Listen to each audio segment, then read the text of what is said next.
Okay students, in our first part today we saw exercise 7.1.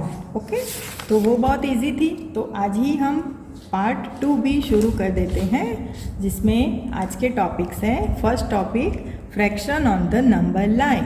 तो fraction जो हमने देखे ये यहाँ पे ये एक्सरसाइज में, उसको नंबर लाइन के ऊपर कैसे दिखाते हैं, क्योंकि तुम लोगों को नंबर लाइन के ऊपर इंटीजर्स तो दिखाना आ गया है ना. Positive number, zero and negative number, इधर नेगेटिव फिर ज़ीरो या पॉजिटिव, ऐसे हम आपको दिखाना आ गया है. तो वही फ्रैक्शंस को हम नंबर लाइन के ऊपर भी दिखा सकते हैं. बराबर. देखो जैसे अगर I want to show 2/3 on a number line, तो अब 2/3 नंबर लाइन पे कहाँ आएगा. तो देखो एक सिंपल सा रूल देख लो कि जो प्रॉपर फ्रैक्शन होते हैं, प्रॉपर फ्रैक्शन मतलब जो फ्रैक्शन में ऊपर का नंबर छोटा और नीचे का बड़ा, मतलब न्यूमरेटर छोटा और डिनोमिनेटर बड़ा होता है, उसको बोलते हैं प्रॉपर फ्रैक्शन. तो जो प्रॉपर फ्रैक्शन होते हैं वो हमेशा 0 और 1 के बीच में ही आते हैं नंबर लाइन में. उतना बहुत ही इजी वाला रूल याद रखना, क्योंकि ये 2/3 क्या है. 2/3 मतलब एक चीज़ के 3 पार्ट करके उसमें से 2 पार्ट हमने लिए, मतलब एक भी चीज़ हमने पूरी तो ली नहीं है. बराबर. एक से भी कम, रोटी की बात करें तो भी पूरी एक रोटी नहीं खाई है, उसमें से भी हमने एक पार्ट बचा दिया है और 2 ही पार्ट खाए हैं. इस तरह से जो प्रॉपर फ्रैक्शन होते हैं वो हमेशा 0 और 1 के बीच में आते हैं. तो जैसे मैं 0 और 1 को ऐसे ज़्यादा डिस्टेंस में दिखा देती हूँ, ये डिस्टेंस ज़्यादा रख के, और 2/3 हम वहाँ पे दिखाएंगे. अब करना क्या है, नीचे जो डिनोमिनेटर में नंबर है ना, उतने पार्ट कर देने. मतलब मुझे यहाँ पे 0 से यहाँ 1, यहाँ से 2 और ये 3. क्या किया मैंने, 3 पार्ट करने हैं. तो यहाँ से 1, 2 एंड 3 पार्ट कर दिए. बराबर. हो गए ना 3 पार्ट. अब उसमें से 2/3 कहाँ आएगा. तो देखो मैं आपको सारे एक बार समझा देती हूँ. 3 पार्ट तो मैंने किए, पर लेकिन उसमें से एक भी पार्ट अगर मैं ना लूँ तो वो हो जाएगा 0/3. एक भी पार्ट मैंने नहीं खाया. 3 पार्ट तो किए रोटी के, लेकिन एक भी पार्ट खाया नहीं, 0 पार्ट खाए, तो वो 0/3 यहाँ आएगा. फिर अगर मैं 1/3 खाती हूँ, 1 पार्ट खाती हूँ, तो वो यहाँ आएगा. और 2/3 कहाँ आएगा, यहाँ आएगा. तो ये जो है वो मेरा आंसर 2/3 यहाँ है. और ये क्या हो गया, तो 3 पार्ट करके मैं तीनों पार्ट खा गई. रोटी के 3 पार्ट तो किए मैंने, और तीनों 3 पार्ट अगर मैं खा जाऊँ तो मैंने पूरी रोटी खा ली ना. तो 1, 3/3 का मतलब होता है पूरा 1 पार्ट किए, पर पूरा 1 कंप्लीट भी कर दिया. तो इस तरह से 3/3 का मतलब होता है 1. 4/4 का भी मतलब होता है 1. इस तरह से कुछ भी 10/10 का भी मतलब होता है 1, क्योंकि 10/10 मतलब मैंने 10 पार्ट तो किए, लेकिन उसमें से 10 सारे पार्ट मैंने खा लिए, तो पूरा 1 हो गया ना. इस तरह से होता है. तो ये था प्रॉपर फ्रैक्शन और fraction on the number line. Okay, now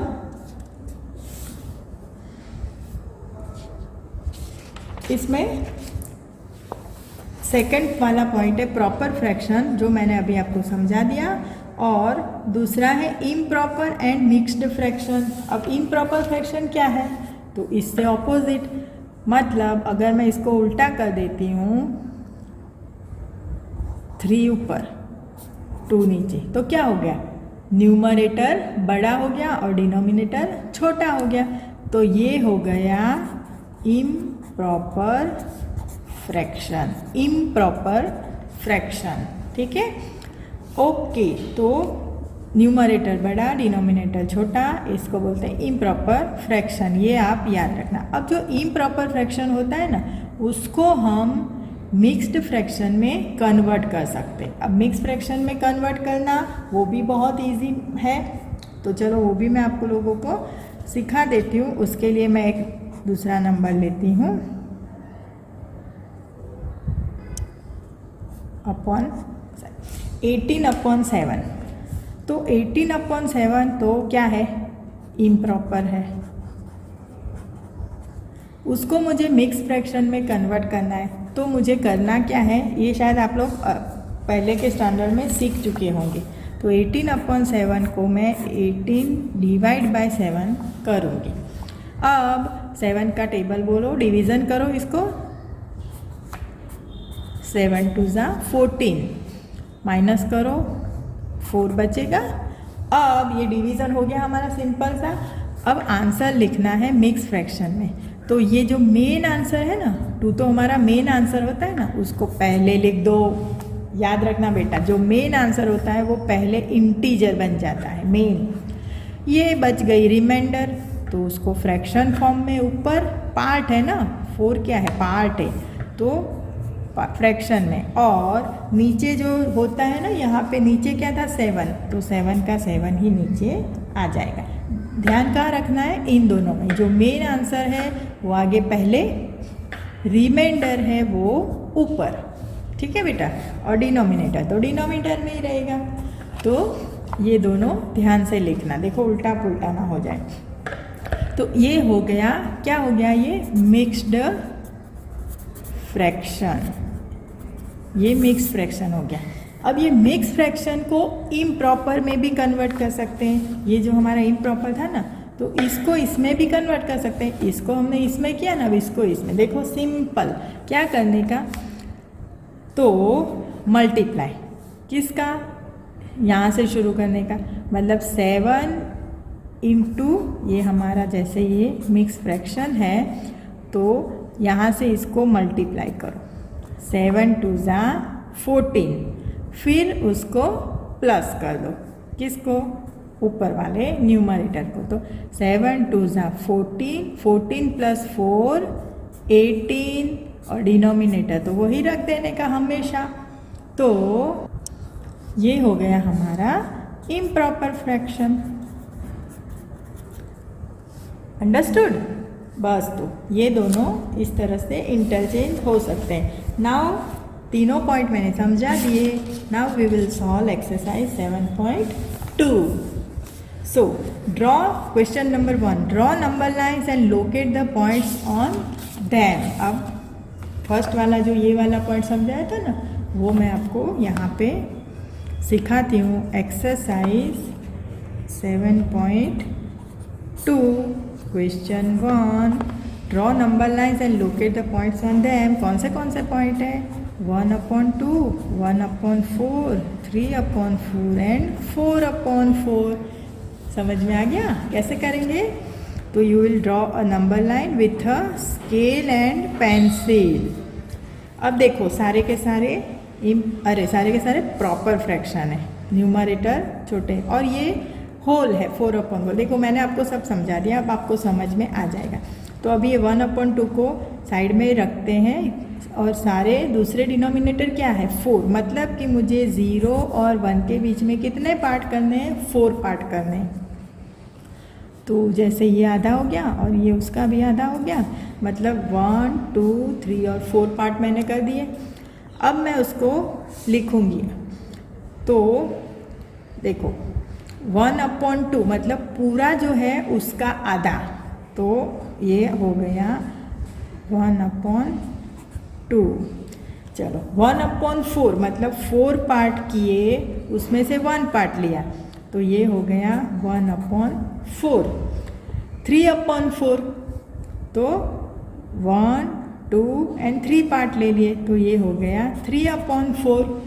and 4/4 मैंने बताया ना, कोई भी 4/4 भी मतलब 1 ही होता है, मतलब 1 इज इक्वल टू 4/4। ठीक है, तो ये हो गया आपका क्वेश्चन 1, उसका ए।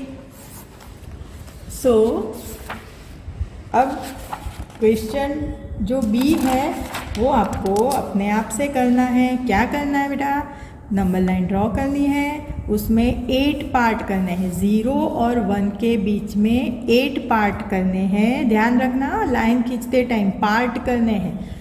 तो अच्छे से डिस्टेंस भी सेम रखना। उसके बाद 1/8, 2/8, 3/8 एंड 7/8 को डिनोट करना, दिखा देना, दूसरे मत दिखाना, वही नंबर्स को दिखा देना। तो ये हो जाएगा आपका बी वाला। अब सी जो है ना वो देखो एक अंदर अलग पॉइंट है, तो मैं आपको समझा देती हूँ। अब सबके नीचे 5 है, 2/5, 3/5, 8/5 एंड 4/5, सबके नीचे 5 है ना। तो मैं क्या करूँगी, अब मुझे एक चीज़ ध्यान में रखनी पड़ेगी कि यहाँ पे 8/5 is not a proper fraction, it is a improper fraction. मतलब वो 0 और 1 के बीच में नहीं आएगा, वो 1 से बड़ा है। तो मैं एक काम करती हूँ, मैं 0 यहाँ रखती हूँ और 1 को यहाँ रखती हूँ। तो 8/5 1 से बड़ा है ना, तो मुझे उधर जाना पड़ेगा, राइट साइड और बढ़ना पड़ेगा। ठीक है, अभी तो मैं इतना करती हूँ। अब 0 और 1 के बीच में 5 पार्ट कर दो, तो 1, 2, 3, 4 एंड 5। ओके, अब उसमें से फर्स्ट वाला पॉइंट है 2/5, तो शुरू करेंगे, ये 1/5 और ये 2/5 ऐसे दिखा सकते हैं सर्कल करके। फिर 3/5, तो ये हो जाएगा 3/5। फिर 8/5। अब 8/5 क्या होगा पता है, पार्ट तो हमने 5 किए, लेकिन 8 है तो यहाँ पे नहीं आएगा, 8 तो आगे जाएगा। 1 का मतलब है 5/5, तो मुझे 8/5 दिखाने के लिए और आगे जाना पड़ेगा। कहाँ जाना पड़ेगा, मुझे 1 और 2 के बीच में फिर से 1, 2, 3, 4 एंड 5 पार्ट फिर से आगे भी करने पड़ेंगे। 1 और 2 के बीच में भी मैंने 5 पार्ट कर दिए। अब मुझे 8/5 दिखाने के लिए आगे बढ़ना है। कहाँ जाना है, 1 का मतलब हो गया 5/5। ठीक है, तो ये नेक्स्ट वाली लाइन 6/5, 7/5 एंड ये वाली लाइन मुझे मिलेगी 8/5। तो सिंपल, अगर 5 नीचे ना बोलो ना तो देखो 1, 2, 3, 4, 5 खत्म हो गया। फिर से 1, 2, अरे 5 खत्म हो गया, चलो आगे 6, 7 एंड 8। तो 8/5, ये ध्यान से देखना बेटा, 2-3 बार देखना तो अच्छे से समझ में आ जाएगा। तो यहाँ मुझे 8 मिल गया। ठीक है, ओके। और लास्ट है 4/5, कहाँ आएगा 4/5, तो इधर अंदर ही आएगा, प्रॉपर फ्रैक्शन है तो 1 से छोटा है। तो ये है आपका नंबर सी वाला आंसर। नाउ क्वेश्चन नंबर 2, इसको आप अच्छे से ड्रॉ कर देना नोटबुक में, और क्वेश्चन लिखने के साथ में बाद में ये ड्रॉ करना। Question 2, express the following as mixed fraction. Very easy, अभी मैंने आप लोगों को समझाया।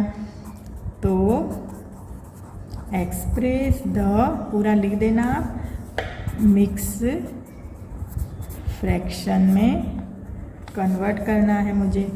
फर्स्ट वाला क्वेश्चन है 20/3, तो इसको मिक्स में कन्वर्ट करने के लिए क्या था, वेरी इजी, डिवीज़न किया मैंने, 20 / 3। चलो डिवाइड करो, 3 6 18, बाकी बच गए 2। अब मेन आंसर कौन सा मिल गया, 6। तो 6 इंटीजर और ये रिमाइंडर है वो ऊपर, बस 3 का 3 नीचे रख देना है। तो ये है आपका मिक्स फ्रैक्शन। और एक चीज़ बता दूँ, ये डिवीज़न दिखाना कंपलसरी है। मिक्स फ्रैक्शन में एग्ज़ाम में भी पूछूँ तो ये डिवीज़न यहाँ पे दिखाना, बराबर। अभी आप छोटे हो इसलिए डिवीज़न दिखाना, बाकी ओरली भी आप लोग कर सकते हो। 3 का टेबल बोल के 3 6 आपको समझ में आ जाएगा कि ऊपर क्वोशंट में 6 आने वाला है, तो हम डायरेक्ट यहाँ लिख देते हैं। लेकिन अभी आपका फर्स्ट टाइम है तो ये डिवीज़न इधर ही दिखा देना बेटा। नेक्स्ट है 11/5, क्या है 11/5, करो डिवीज़न, 5 2 10, 1 बच गया, क्या लिखोगे, 2 इंटीजर, रिमाइंडर को ऊपर ले जाओ और 5 का 5 डिनोमिनेटर में। ओके, तो इस तरह से आप लोग पूरा क्वेश्चन 2 कंप्लीट करोगे होमवर्क में। और हमारा लास्ट क्वेश्चन है question number 3, express the following as improper fractions, तो express as improper fraction, 7 integer 3/4। क्या सिखाया था मैंने इसके लिए आपको? यहाँ से शुरू करने का, इधर सीधा मल्टीप्लाई करने का, तो और यहाँ पे प्लस, तो 7 4 28 प्लस 3, यहाँ लिखो मत 28, सॉरी, आप लोग डायरेक्ट ही लिखो वरना गड़बड़ करोगे। 7 4 28 प्लस 3 31, तो is equal to 31 upon denominator, तो सेम रहेगा। ठीक है, तो ये आपका इम्प्रॉपर फ्रैक्शन हो गया। दूसरा है 5 integer 6/7। So again we will multiply from here, 7 5 35, 35 plus 6 कितना होता है? 41/7। आ गया बेटा समझ में? इट्स वेरी इजी, बस कंसंट्रेशन करके करना। ऐसे ये करके 41 लिखोगे और नीचे 7 लिखना भूल जाओगे तो बिल्कुल रॉन्ग पड़ेगा। तो डिनोमिनेटर भी रखना है और इस तरह से मल्टीप्लाई और एडिशन करके कन्वर्ट करना है। तो ये भी आपका होमवर्क है पूरा, F तक आपको, क्वेश्चन 2 में भी F तक और क्वेश्चन 3 में भी F तक आपको कंप्लीट करना है। ओके, ये कंप्लीट करके रखना, नेक्स्ट वीडियो में हम आगे का सॉल्व करेंगे। Okay, bye bye.